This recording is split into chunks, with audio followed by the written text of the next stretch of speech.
Why is leader of opposition trying to reach out to the youth? मुझे लगता है कि गृहयुद्ध राहुल गांधी इस देश में भड़काना चाहते हैं और इसी गृहयुद्ध के आधार पर नेहरू जी ने, उनके दादाजी ने इस देश का बंटवारा किया।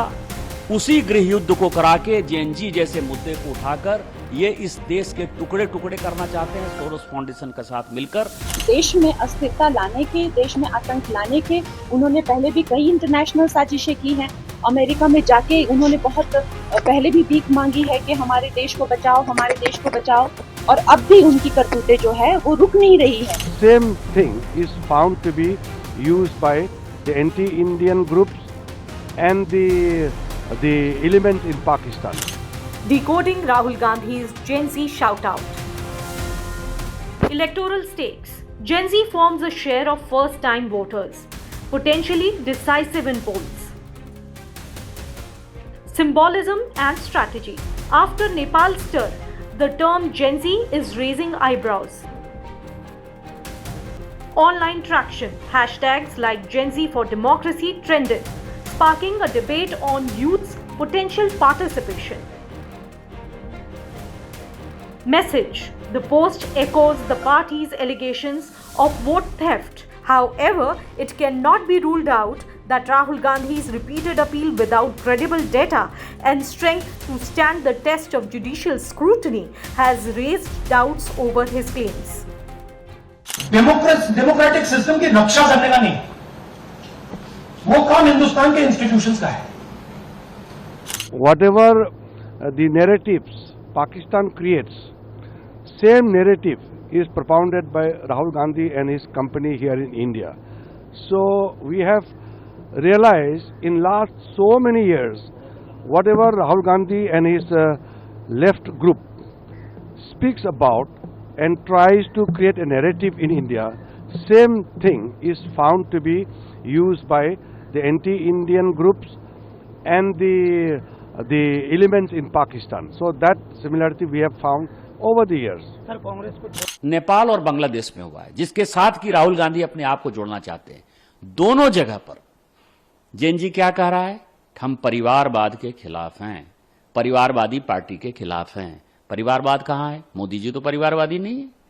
मोदी जी तो ग्राउंड से जो है लड़ाई करके आए हैं, यहां ऊपर उठकर आए हैं। मैं जब आपके सामने बोल रहा हूं, मेरे परिवार में तो कोई सांसद विधायक नहीं है। मैं भी एक छोटे से गांव से उठकर जो है यहां आया हूं। जवाहरलाल नेहरू, इंदिरा गांधी, राजीव गांधी, सोनिया गांधी, इसके बाद राहुल गांधी, प्रियंका गांधी, उसके बाद प्रियंका गांधी जी के बेटे भी हो सकता है आ जाए। रॉबर्ट वाड्रा साहब रोज कहते हैं कि मैं आंदोलन करना चाहता हूं, मैं चुनाव लड़ना चाहता हूं। तो जेएनजी के आंदोलन को यदि वो उठाना चाहते हैं तो हम तो राहुल गांधी के साथ हैं। पूरी गांधी फैमिली देश छोड़ती हुई नजर आएगी। दूसरा जेएनजी ने क्या किया, जो नेपाल और बांग्लादेश से उदाहरण है, भ्रष्टाचार के खिलाफ। भ्रष्टाचार किसने किया? पूरे 2G, 4G, 3G, CG, कोयला घोटाला हो, बोफोर्स घोटाला हो, जितने घोटाले आप कर लिए, जीप घोटाले से लेकर यदि आप 2G और 3G और कॉमनवेल्थ घोटाले तक जाएंगे, सबके सब कांग्रेस ने किए। 11 साल से हमारी सरकार चल रही है, हमारे ऊपर एक भी घोटाले का इतना छोटा सा भी जो है कोई हमारे ऊपर आरोप नहीं है, टीका टिप्पणी नहीं है। तो दूसरा जेएनजी जो कह रहा है भ्रष्टाचार में कौन चले जाएंगे, वो जाएंगे कि नहीं जाएंगे। तीसरा बात जो जेएनजी कह रहा है, क्या कह रहा है?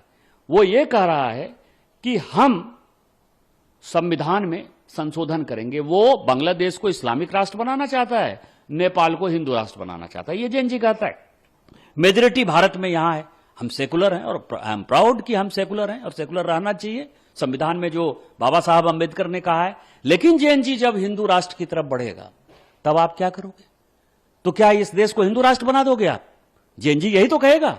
ये तीनों मुद्दे जो हैं, और परिवारवाद में यदि आप देखिए, केवल गांधी परिवार ही नहीं, जो विपक्ष की पार्टियां उनको साथ दे रही हैं, मुलायम सिंह यादव जी के बाद अखिलेश यादव जी हैं, करुणानिधि जी के बाद स्टालिन साहब हैं, बाला साहब ठाकरे के बाद उद्धव ठाकरे, उसके बाद आदित्य ठाकरे हैं। जो भी पॉलिटिकल, लालू प्रसाद जी के साथ आप देखिए, लालू प्रसाद जी के साथ तेजस्वी यादव हैं, मीसा भारती जी हैं, ये सारे लोग, ममता बनर्जी के बाद अभिषेक बनर्जी हैं, जो भी कांग्रेस को साथ दे रहे हैं वो सब परिवारवादी पार्टियां। आपको क्या इनका भविष्य नजर आता है? तो मुझे लगता है कि गृहयुद्ध राहुल गांधी इस देश में भड़काना चाहते हैं और इसी गृहयुद्ध के आधार पर नेहरू जी ने, उनके दादाजी ने इस देश का बंटवारा किया, उसी गृह युद्ध को करा के जेएनजी जैसे मुद्दे को उठाकर ये इस देश के टुकड़े टुकड़े करना चाहते हैं। सोरोस फाउंडेशन के साथ मिलकर भारतीय जनता पार्टी जेएनजी के आंदोलन के साथ रहेगी और मैं आपको चैलेंज करता हूं, दावे के साथ कहता हूं कि पूरी गांधी फैमिली और गांधी फैमिली को सपोर्ट करते हुए जितनी परिवारवादी पार्टियां हैं, यदि वो इस देश से भागती हुई इन्हें नजर आएंगी, फिर आप मुझे कहिएगा। देश को शर्मसार कर देने वाले बयान दिए हैं, देश को शर्मसार कर देने वाली उनकी करतूतें हमेशा से रही हैं। जेन-ज़ी प्रोटेस्ट को उनका इस तरह से जो है वो बुलाना, इस तरह से मांग करने के ये नेपाल का जो है मॉडल यहाँ पे चलना चाहिए, सबको जिंदा जला देना चाहिए और उनको ये बात पता होनी चाहिए कि नेपाल में जो है वो जेन-ज़ी ने एक नेपोटिज्म सरकार को जो है वो ध्वस्त किया है। तो शायद उनको कुछ आइडिया नहीं है कि वर्ल्ड में चल क्या रहा है। वो लगता है सुबह सुबह आंखें मलते मलते उठते हैं और कुछ भी पोस्ट कर देते हैं, कुछ भी लिख देते हैं। तो उनको ये पता होना चाहिए, उनके जैसे वंशवादियों को उन्होंने वहां ध्वस्त किया है। वहां पे डेमोक्रेसी लेके आए हैं वो लोग, एक डेमोक्रेटिक गवर्नमेंट जो कि उन्होंने अपने आप चुनी है।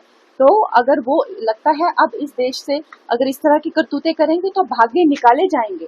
तो मैं उनसे ये आग्रह करती हूँ कि ये गलत मैसेज ना दें और इस तरह के मैसेज देश में अस्थिरता लाने के, देश में आतंक लाने के उन्होंने पहले भी कई इंटरनेशनल साजिशें की हैं। अमेरिका में जाके उन्होंने बहुत पहले भी भीख मांगी है कि हमारे देश को बचाओ, हमारे देश को बचाओ, और अब भी उनकी करतूतें जो है वो रुक नहीं रही है। तो हम तो बहुत ज्यादा क्रोधित हैं, वायलेटेड है कि इस तरह के जो है वो बयान दे रहे हैं। Rahul Gandhi should know that the Gen Z of India threw out a corrupt dynastic party in 2014. The Gen Z of India has already spoken in India. That is why repeatedly the Congress party, its nepotistic dynasty, its corrupt family has been rejected by Gen Z, because Gen Z wants politicians who will work for them, who will create jobs, who will create development, who will create economic opportunities for them, who will allow them to soar and fulfill their dreams without having to bribe some family or some first family of a political party. So Rahul Gandhi must wake up from his Rip Van Winkle sleep, long slumber. Gen Z of India is the one that kicked him out, kicked his dynasty out, booted the Congress out in 2014, and one will continue to kick them out every time that they come anywhere near an election booth seeking votes, because they have been betrayed. Generations of Gen Z have been betrayed by the Congress party over the last 75 years through their corruption and through their nepotism. The Congress, however, has been just an observer, maintaining silence over Rahul Gandhi's activities.